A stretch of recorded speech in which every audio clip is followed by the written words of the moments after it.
Araka izany na dia tsy anisan'ny manana candidat amin'izay fifidianana izay hosolon'ny Papa Benoît XVI izay Madagasikara amin'ny faran'ny volana febroary avy izao dia manana ny fomba fijeriny mahakasika izay fifidianana izay sy ny mety hosolon'ny Papa Benoît XVI ny kristianina katolika.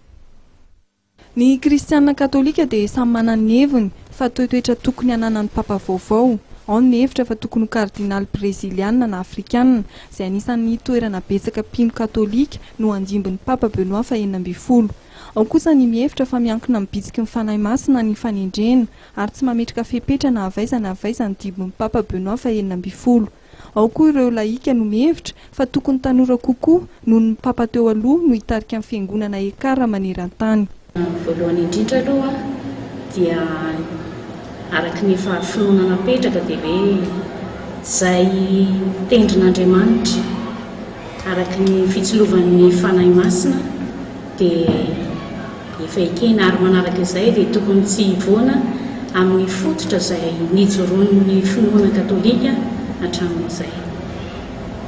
Dia raha mba mety mba tsy tena efa satria araka ny fantatsika zao dia hoe noho ny fahanterany angambany no tena tsy navitany an'ilay asa dia mba mety raha hoe mba somary tsy tena antitra be izany no andray an'ilay andraikitra satria mavesatra tokoa izany asan'ny ray masina izany. Hoandraiko dia amin'ny mahafiangonana katolika ny fiangonana dia efa misy ny rafitra mipetaka ka sarotra ny teny hoe tokony papa zao nipetraka eo, tokony papa zao nipetraka tsy anjara ny Laika mihitsy izany fa asan'ny fanahy masina io ary tsy hoe tanora tokony afrikanina tsy ampy io ny fipetrana fa mahafiangonana fiangonana dia anjaran'Andriamanitra manijery hoe manazava ny sain'ireo kardinaly mivory hoe iza no tokony safidiana ka na tanora io na antitra io mipetraka io izay no feken'ny fiangonana katolika. Leo resitsika amin'ny soratra masina ihany, resitsika masina Jaona toko fahadimy ambin'ny folo andiny fahaenina. Tsy anareo ny fidy fa izany ny fidy anareo ary manendry anareo ny avokaranareo bebe kokoa amin'ny asanareo.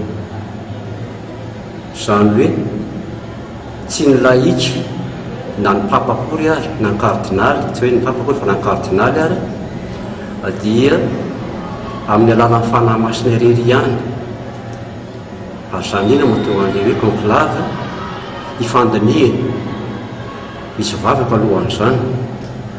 Noho izany Andriamanitra no manendry Jesoa Kristy no mifidy. Araka ny fantatra dia mialohan'ny paka no fantatra ny dimbin'ny Papa Benoît XVI izay 520 taona ary nisafidiny nisitaka ny fitariana fiangonana katolika izay ahitana kristianina manodidina 1.3 miliara maneran-tany.